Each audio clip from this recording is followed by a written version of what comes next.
नमस्कार दोस्तों, आज के हमारे इस वीडियो में हम आपके लिए जितिया व्रत के पारण में सुनी जाने वाली एक कहानी लेकर आए हैं। अगर आपको ये कहानी पसंद आए तो नीचे कमेंट बॉक्स में जीमूत वाहन भगवान की जय अवश्य लिखें। तो आइए सुनते हैं जितिया व्रत के पारण की कहानी।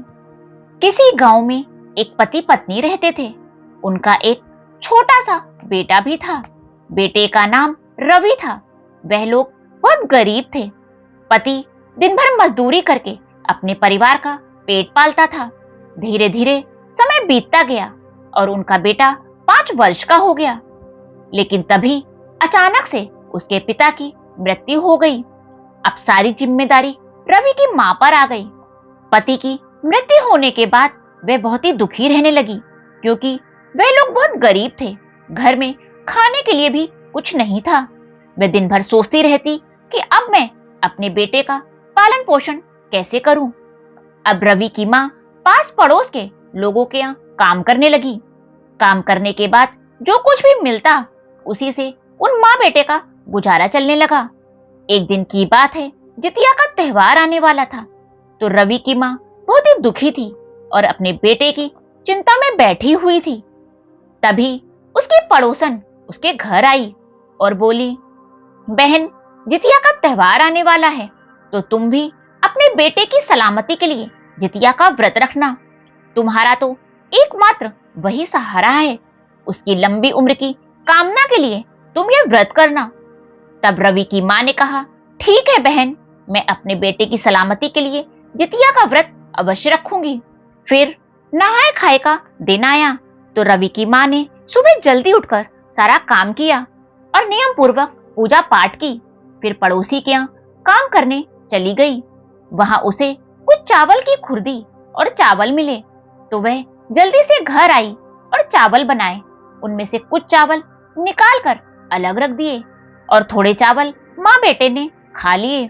दूसरे दिन रवि की माँ का निर्जला व्रत था, तो वह काम पर नहीं गई और नियम पूर्वक पूजा पाठ किया और जो चावल बचा कर रखे थे उसी में से थोड़े चावल अपने बेटे को खिला दिए।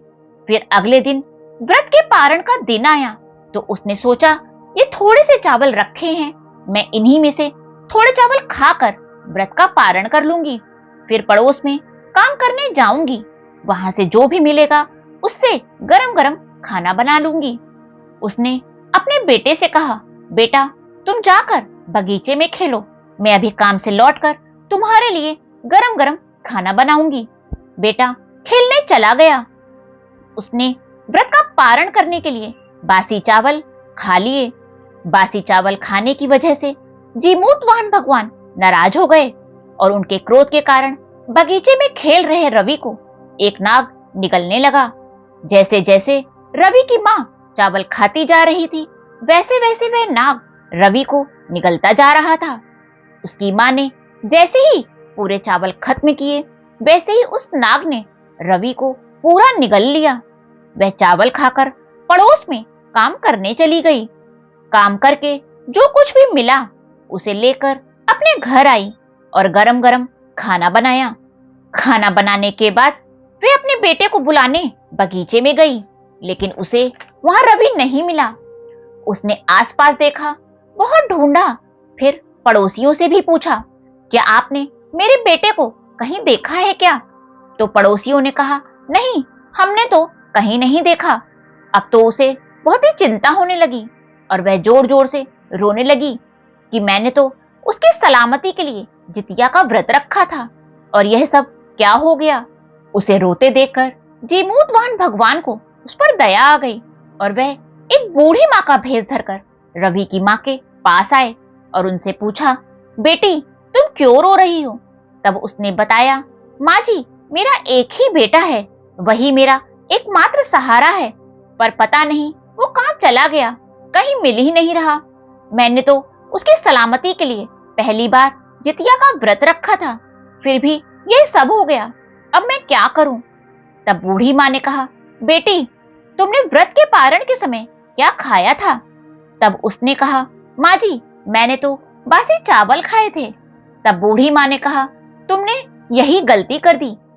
जितिया व्रत के पारण में कभी भी बासी खाना नहीं खाना चाहिए। गरम गरम खाना बनाकर ही खाना चाहिए। इसी कारण ये सब हुआ है। तब रवि की माँ ने कहा, माँ जी, अब मैं क्या करूं?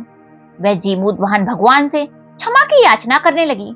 हे जीमूत वाहन भगवान, मुझसे बहुत बड़ी भूल हो गई, मुझे क्षमा कर दो, मेरा बेटा मुझे वापस दे दो। भगवान को उस पर दया आ गई। तब बुढ़िया माँ ने कहा, तुम अगले साल जब जितिया का व्रत आए तब नियम पूर्वक पूजा पाठ करना और अगले दिन गरम गरम भोजन बनाकर ही व्रत का पारण करना। तुम्हें तुम्हारा पुत्र जरूर मिल जाएगा। अब रवि की माँ अगले जितिया व्रत का इंतजार करने लगी। धीरे धीरे 1 वर्ष का समय पूरा हो गया और रवि की माँ ने जितिया का व्रत रखा और नियम पूर्वक पूजा पाठ करके अगले दिन ताजा भोजन बनाकर व्रत का पारण किया। इधर जैसे जैसे वो ताजा भोजन कर रही थी, उधर वैसे वैसे वह नाग उसके बेटे को उगल रहा था। जब उसने पूरा भोजन कर लिया तो नाग ने उसके बेटे को पूरा उगल दिया। फिर जीमूत वाहन भगवान उसके बेटे को उसके घर के बाहर छोड़ गए। रवि की माँ ने जब आंगन में अपने बेटे को खेलते हुए देखा तो वह बहुत खुश हो गई। फिर रवि अपनी माँ से बोला, माँ, आप मुझे बगीचे से लेने क्यों नहीं आई? मुझे बहुत भूख लगी थी। आपने तो कहा था कि खाना बनाने के बाद मैं तुम्हें लेने आऊंगी। मैं आपका इंतजार कर रहा था। तब माँ सोचने लगी कि यह सब जीमूत वाहन भगवान की कृपा से हुआ है कि इसे कुछ भी याद नहीं है। यह सोच रहा है कि यह आज ही बगीचे में गया था। रवि की माँ ने जीमूत वाहन भगवान को बहुत बहुत धन्यवाद दिया और पास पड़ोस में जाकर सभी से कहा कि कोई भी जितिया व्रत के पारण के दिन बासी भोजन ना करे। सभी लोग गरम गरम ताजे भोजन से ही व्रत का पारण करें। हे जीमूत वाहन भगवान, जैसे आपने रवि की माँ की भूल को क्षमा करके उसका बेटा लौटाया, वैसे ही सबके बच्चों पर अपनी कृपा बनाए रखना। इस कहानी को कहने वाले, सुनने वाले और पूरे परिवार पर भी अपनी दया बनाए रखना। बोलो जीमूत वाहन भगवान की जय।